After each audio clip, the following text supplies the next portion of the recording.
Want to know everything there is to know about living in Toms River, New Jersey, including, is there still a cancer cluster? If I drink the water, will I die? Well, stick with me as I tell you a little story about how I, Jim Flanagan with Coldwell Banker Flanagan Realty, ended up living in Toms River not once, not twice, but 3 times during my lifetime, including the 3rd time, which is currently right now.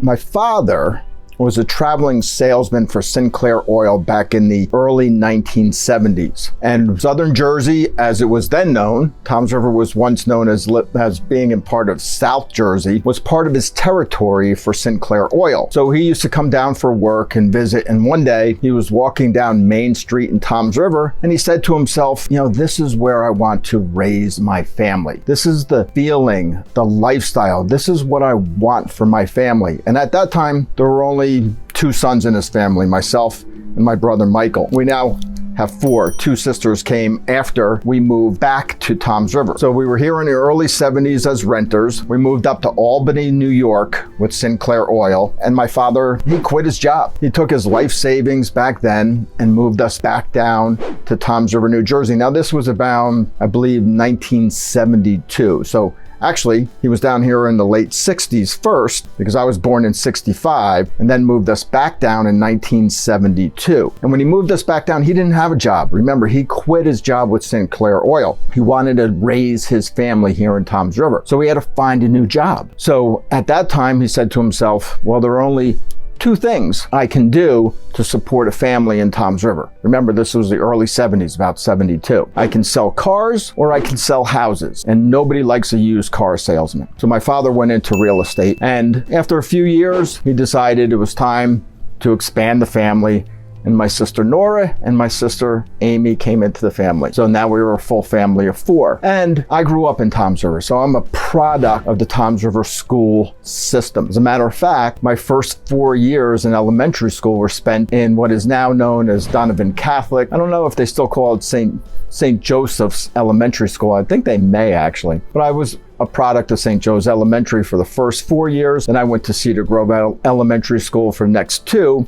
When elementary was still 1 through 6, Toms River Intermediate East, and eventually graduated Toms River High School East, class of 1984. So one of the big things about Toms River was and is the public school system, the Toms River Regional School District, if you will. So there are 4 high schools in Toms River. There is my alma mater, Toms River High School East, there's Toms River High School North, and there's the original Toms River High School, Toms River High School South. There's also, as I previously mentioned, Donovan Catholic, formerly known as St. Joe's High School. So the school system is big here. If you want to learn more about the school system, I'm sure you can Google Toms River Regional School District and learn even more about the schools here in Toms River, New Jersey. As a graduate of Toms River class of 84, Toms River High School East class of 84, you can also try to take my word for it. Now, growing up here in Toms River, as I mentioned before, we came back in 1972. From 72 until I graduated high school and went away to college, we're talking about 12 years, right? 72 to 84. I experienced life here at the Jersey Shore. Toms River is the gateway to the Jersey Shore.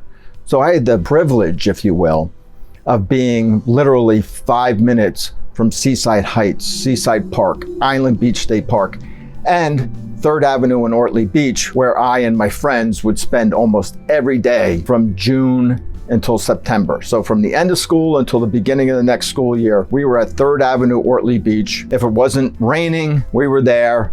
Barnacle Bills for lunch, miniature golf, all through school until we got into high school. And even then in high school, we grew up with the Police, on the beach, John Cougar Mellencamp, we're Xers, right? So that was the music of our time, or Pink Floyd, The Wall. So we enjoyed the benefits of growing up here at the Jersey Shore. When I went away to college in the latter part of 1984, obviously, I had a few years at school, so I would come back for the summers in between semesters from college. And I was fortunate enough that my parents had decided to buy a boat. So I got to experience another pleasure of living in Toms River which is the Barnegat Bay and the actual Toms River, our namesake. Side note and aside, Toms River, there is no apostrophe. It's Tomsriver.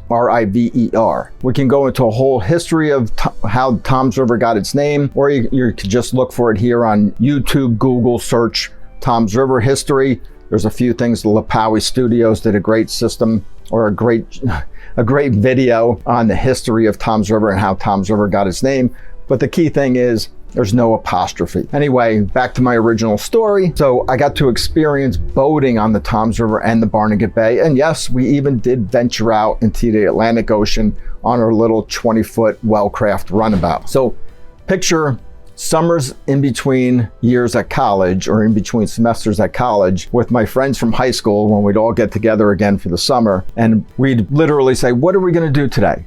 I don't know. Want to go out on the boat? What are we going to do today? I don't know. Want to go out on the boat? So Toms River affords that luxury. I know not everybody can afford a boat, but you can afford a gallon of gas to go to Ortley Beach, Seaside Park, Seaside Heights, the pass to Island Beach State Park, the car pass into Island Beach State Park, probably the most beautiful place on the Jersey Shore. Now, after graduating from college, I, like every other graduate of college, had to quote unquote find a real job, a career. So after college, I found myself down in Bethesda, Maryland, a suburb of Washington, D.C. And for the 6, 7, 8 years that I spent away from Toms River, down in the D.C. area, waiting for a career to find me in the bars of Bethesda, Maryland, I would notice that on weekends, during the summertime, everybody from Washington, D.C.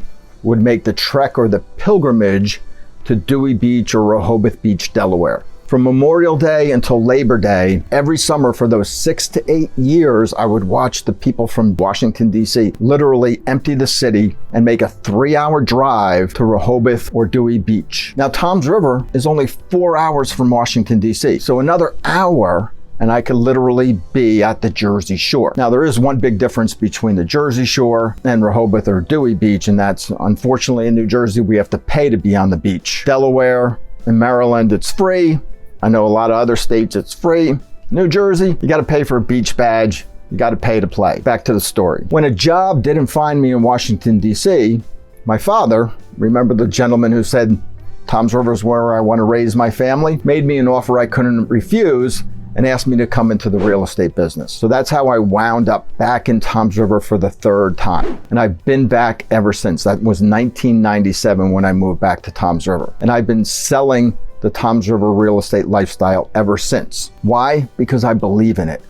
I've lived here, like I said, 3 times, and this 3rd time is the charm. I'm actually raising my own family here in Toms River right now. A lot of things have changed in Toms River in the 3 times that I've lived here. When we lived here the first time, Route 37 was a 1-lane highway each way, east to west. 1 lane each way. Now we have 3 lanes each way, and the bridge, the Driscoll Bridge over to Toms River, was at the original time just 1 bridge. Now there's 2. Some things have changed, but some things have remained the same. Toms River has grown during the 3 times I've lived here.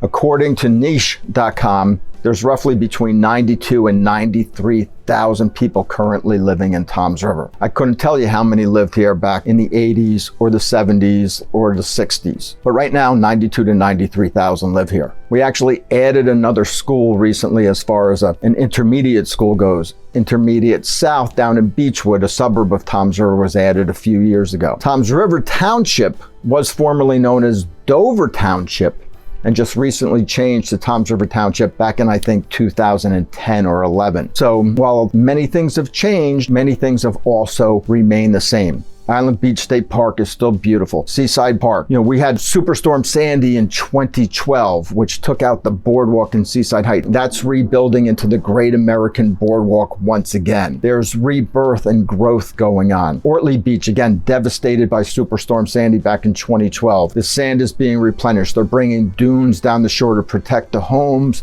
and keep the beaches beautiful and available. One of the great things about Toms River, aside from its location to all the beaches and the Jersey Shore and access to the Barnegat Bay, Atlantic Ocean, and the Toms River itself, it's perfectly located and situated exactly 1 hour south of New York City, 1 hour east of Philadelphia, and 1 hour north of Atlantic City. So if you get tired of enjoying the Atlantic Ocean, the beach, the Barnegat Bay, the Toms River. If you get tired of those activities, you can head up to New York City for some shows or to go to some clubs. You can head out to Philadelphia for some ball games or some clubs or some restaurants, or you can head down to Atlantic City for some gambling or some shows or some restaurants. So we're conveniently located literally an hour's drive from many metropolitan areas with entertainment and food and restaurants galore. Also, we're not that far from Asbury Park, which is experiencing a rebirth, if you will, a cultural rebirth. So you can shoot up to Asbury Park. It's about half an hour to 40 minutes away. One of the interesting things about being so close to New York and Philadelphia is the diversity of sports fans here. We're like right on the dividing line between Yankees fans, Mets fans, and Phillies fans, Eagles fans and Giants fans. Usually if you're a Yankees fan, you're a Giants fan, and if you're a Mets fan, you're a Jets fan. Myself, I'm a Yankees and a Jets fan. And of course, if you're an Eagles fan, you're a Phillies fan. So it makes for interesting weekends, if you will, or evenings at the sports pubs, depending on which team is your favorite. Another great thing about living in Toms River, like I said, this is the complete and thorough guide to living in Toms River. Everything you wanted to know about is, yes, we embrace and call it pork roll. It is not Taylor ham. The great American breakfast sandwich is pork roll, egg, and cheese, not Taylor ham, and you can find it in abundance here in Toms River, New Jersey. And last but not least, because I said I would talk about it at the beginning of this video, as far as I know, the water in Toms River will not kill you. Back in the 1970s on the west end of Toms River, there was a chemical plant. It was actually named Toms River Chemical. And they actually sponsored my Little League baseball team, Toms River Little League, one year in the 70s. They then changed their name to Ciba-Geigy. And then when I was down in Bethesda, Maryland after college, waiting for a career to find me, there was a controversy that was happening here in Toms River known as the cancer cluster. There was an abnormal number of children in Toms River who developed brain cancer. And they were trying to figure out why this anomaly? Why was there a higher percentage of children with cancer in Toms River than in other towns in the nation? So they did a ton of research looking into, was it the fallout line from Toms River Chemical, Ciba-Geigy, that ran through Toms River and then dumped out into the Atlantic Ocean, actually at Ortley Beach. We were referred to as a cancer cluster. That was the term. Toms River, there was a cluster of cancer, and they were trying to find out why. Was it the water? And they did legitimately find, that there was contamination at the Ciba-Geigy site, that illegal dumping had occurred at some well site. So there was, without a doubt, there was a tremendous amount of illegal dumping activity. All this can be found with a Google search, Toms River Cancer Cluster. There was a book written on it, a movie made about it. They were never able to definitively tie the Ciba-Geigy Superfund site to these unfortunate cases of childhood cancer. Now, it may very well be that was what occurred, but what I can tell you right now is I grew up during that time. My friends grew up during that time. Many of them moved back to Toms River and raised their families here. I'm raising my family here. I believed, or they believed, that there was any remote possibility of harm to their children or my children, we wouldn't be living here. So I can tell you one thing that I know for sure. The water in Toms River is the most tested water in the nation. I can, with great certainty and confidence, say the water in Toms River will not kill you. That's my personal opinion and experience, and I have 3 kids that I'm raising here. Hope that cleared up the cancer cluster issue. And if there are any other things that you would like to know about living in Toms River, perhaps that I didn't touch in this video, check out some of the other videos here on my channel.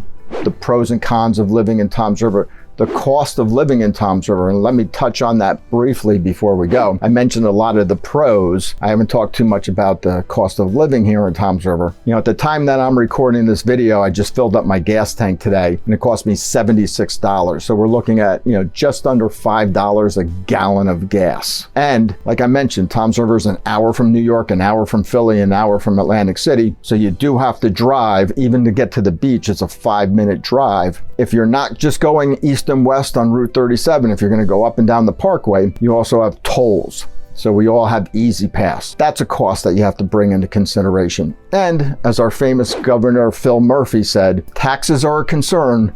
We're not your state. So property taxes in Toms River, New Jersey can be considered high depending on where you currently live. I'll give you my personal, I live right here in town and I'm paying close to $8,000 annually in property taxes. And that's for a home that's under 3,000 square feet. So to give you some sort of examples or idea of what it costs to live as far as housing, I'll give you mine, right? If I'm a real estate expert, for crying out loud. So for a 4-bedroom, 2.5-bath colonial here in Toms River, you can expect to pay anywhere between $500,000 and $750,000 if you're not living on the water. Remember, we're a waterfront community, so we have a lot of lagoon front, bay front, and even some ocean front homes. So if you're going to live on the lagoons or the bay or the ocean, you're going to be looking over $750,000 to over $1 million for a home. If you're a first-time home buyer looking to get a ranch, 3-bedroom, 1 to 3-bedroom, 2-bath ranch, you're going to be looking anywhere between $300,000 and $500,000